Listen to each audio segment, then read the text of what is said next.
Let me tell you something that might blow your mind. Did you know that in the high-stakes world of horse racing, some stallions are producing winners so fast it feels like they're turbocharged?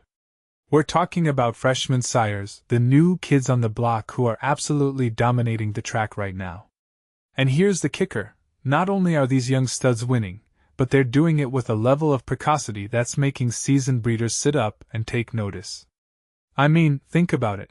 When a horse breaks its maiden on debut, that's like a rookie NBA player hitting a three-pointer in their first game.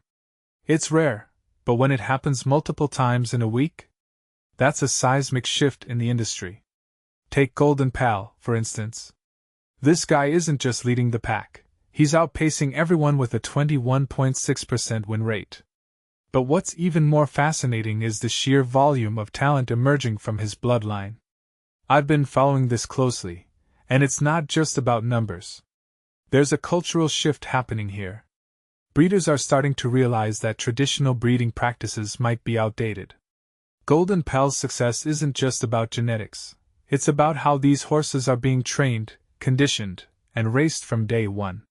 What many people don't realize is that this wave of precocious winners could redefine how we approach horse racing entirely. Are we looking at a new era where raw talent is prioritized over pedigree?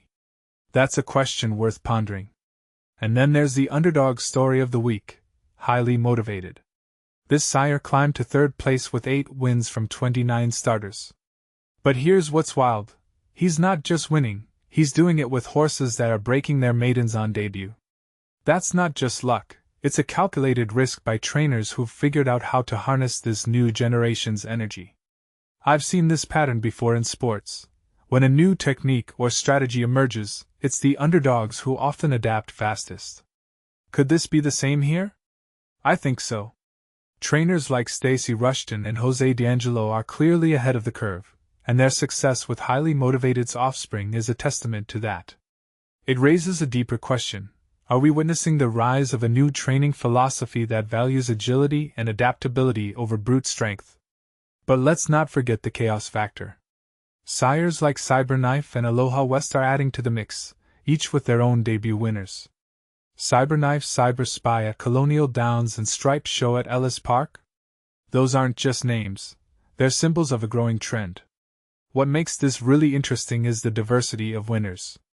These aren't all coming from the same stable or trainer. It's a collective effort across the board. This suggests that the entire industry is shifting, not just individual players. The implications?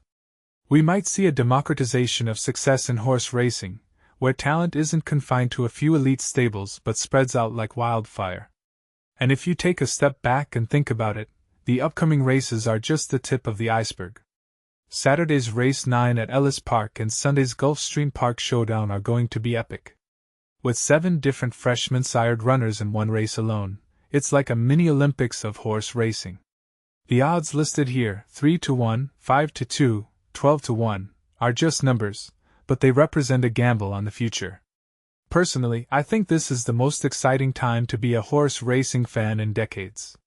The energy, the unpredictability, the sheer talent on display, it's a goldmine for bettors and breeders alike. But here's the thing, this isn't just about money.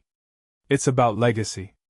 These horses could be the next generation of legends, and we're all just spectators watching history in the making.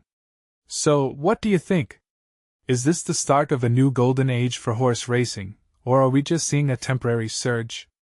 I'd love to hear your thoughts in the comments below.